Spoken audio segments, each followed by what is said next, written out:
So, what if the greatest invention in human history wasn't a tool to help us, but a new kind of intelligence that could actually replace us?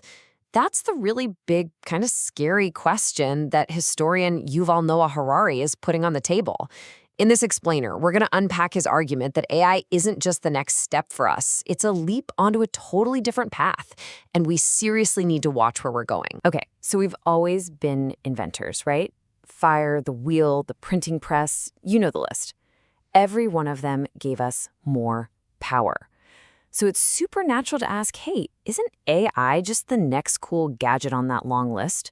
Well, according to Harari, the answer is a hard no, not even close. He says that comparing AI to the printing press is like comparing a canoe to a spaceship. They're just not in the same league. And right here, this is the core difference. Think about every tool we've ever made, from a stone axe to your smartphone. They're all passive. They wait for you to do something. They empower us. AI, though, it's the first technology we've ever built that can make its own decisions. It doesn't just copy or share our ideas. It can literally dream up brand new ones. It's going from being a tool we use to being an actual agent in our world. So, to really get why AI feels so different and potentially dangerous, Harari says we've got to hit rewind. We need to look at this fundamental conflict that has been secretly shaping human society for thousands and thousands of years. Every big human society is basically trying to do two things at once, and these two things often pull in totally opposite directions. On one side, we have the hunt for truth. That's science, physics, medicine, trying to get an accurate map of reality so we can control our environment. But to get millions of strangers to cooperate, you also need order. And that order, it's almost always built on fictions, shared stories, myths, laws, and money, things we all just agree to believe in. I mean, that's just a knockout idea, isn't it? It's a little unsettling, too. These fictions, the stories we tell about our nations, our companies, our gods, they're the social glue holding our whole world together. So what happens when objective scientific truth threatens to dissolve that glue? Well, you get chaos. And so sometimes, for the sake of keeping order, the cold hard truth has to take a back seat. Now, this whole tension isn't just some theory. Let's look at the two most powerful information technologies that came before computers and see how they were used to literally build our modern world, mostly on a foundation of these shared fictions. First, it all started with stories.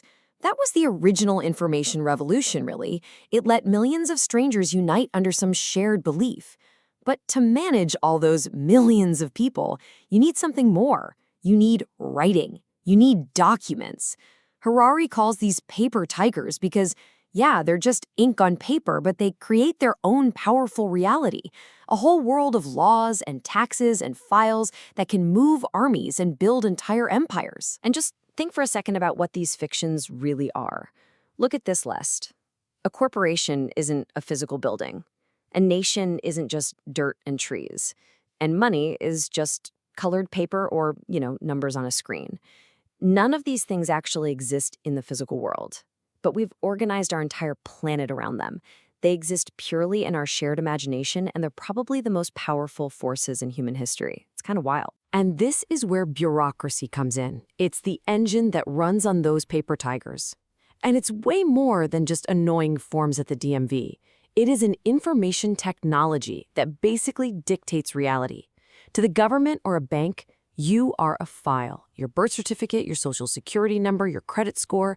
These documents define who you are in the system. They have huge power, but they're also slow, they're rigid, and good luck trying to argue with one. Okay, so we've got these two ancient powers, right? The storyteller who spins the myths and the bureaucrat who creates the order. Harari's huge warning is that AI is on the verge of becoming both of those things at the same time, and with a power and efficiency that makes all of human history look like a warm-up act. And just look how fast this is all going down. Back in the 50s, AI was just a theory on paper. Then, we started seeing these flashes of what felt like alien creativity. Remember when AlphaGo made that move 37 in the game of Go? A move that human masters had never even considered for thousands of years? And now? Now, AI can master our own human systems of logic, passing the bar exam like it's nothing. The pace is, honestly, it's just breathtaking. So AI is basically absorbing both of these roles. As the ultimate mythmaker, it can fake intimacy with millions of people at once.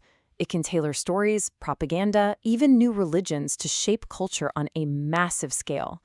And as the ultimate bureaucrat, it can create a system of total surveillance, a digital prison bigger than any dictator could ever dream of, managing all of us with a cold, brutally efficient logic. And if you're sitting there thinking, well, assistant has to be truthful to be powerful, think again.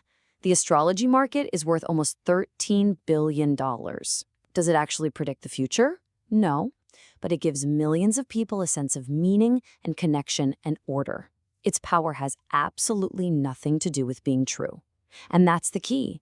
An AI-driven myth doesn't need to be right to take over the world. It just needs to be compelling. So, when you combine an intelligence that can create powerfully compelling fictions with an intelligence that can enforce brutally rigid order, you get to the final monumental challenge that Harari is putting in front of all of us. He calls this the Silicon Curtain. Forget about old fights between nations or ideologies. The real conflict of our century could be between all of humanity and the non-human intelligence that we are creating. A world where every single person, from a world leader down to you and me, is ultimately managed by algorithms that we can't understand, we can't appeal to, and we certainly can't control. For all of human history, our fictions, our gods, our nations, our laws, they were our creations. We built them to give ourselves a sense of control over the world. But Harari's argument leaves us staring down this one absolutely terrifying question. What happens when our final creation is powerful enough to control us?